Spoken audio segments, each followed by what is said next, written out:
Rowdy ಶೀಟರ್ಗಳು ಯಾವುದೋ ಒಂದು ಸಾರ್ವಜನಿಕ ವೇದಿಕೆಗಳಲ್ಲಿ ಅಥವಾ ಸಾರ್ವಜನಿಕ ಜೀವನದಲ್ಲಿ ಅಥವಾ ಯಾವುದೇ ಒಂದು ಆ, ಸಂಘಟನೆ, ಅದು ಜಾತಿದಿರ್ಬೋದು, ಧರ್ಮದಿರ್ಬೋದು, ರಾಜಕೀಯ ವೇದಿಕೆಗಳಿರ್ಬೋದು, ಅದರಲ್ಲಿ ಗುರುತಿಸ್ಕೋಬಾರ್ದು ಅನ್ನುವಂಥ ಒಂದು ಪ್ರಾಹಿಬಿಷನ್ ಇಲ್ಲ.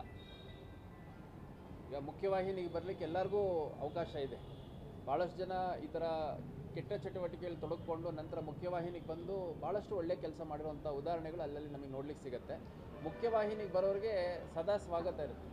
ನಾನು ಕೂಡ ಮೊನ್ನೆ ರೌಡಿ ಶೀಟರ್ಸ್ ಪೆರೇಡಲ್ಲೂ ಭಾಳ ಸ್ಪಷ್ಟವಾಗಿ ಹೇಳಿದ್ದೀನಿ, ಯಾರ್ಯಾರು ಮುಖ್ಯವಾಹಿನಿಗೆ ಬರ್ತೀರಿ, ತಮ್ಮೆಲ್ಲ ಈ ಕ್ರಿಮಿನಲ್ ಚಟುವಟಿಕೆಯನ್ನು ಬಿಟ್ಟು ಮುಖ್ಯವಾಹಿನಿಗೆ ಬರಲಿಕ್ಕೆ ಮತ್ತು ಒಳ್ಳೆಯ ಒಂದು ಸುಂದರ ಬದುಕನ್ನು ಕಟ್ಕೊಳ್ಳಿಕ್ಕೆ ಇಚ್ಛೆ ಇದೆ ಅಂಥವ್ರೆಲ್ಲರದು ರೌಡಿ ಶೀಟ್ಸ್ ಕ್ಲೋಸ್ ಮಾಡೋವಂಥ ಒಂದು ಪ್ರಕ್ರಿಯೆ ಕೂಡ ನಾವು ಮಾಡ್ತಾಯಿದ್ದೀವಿ.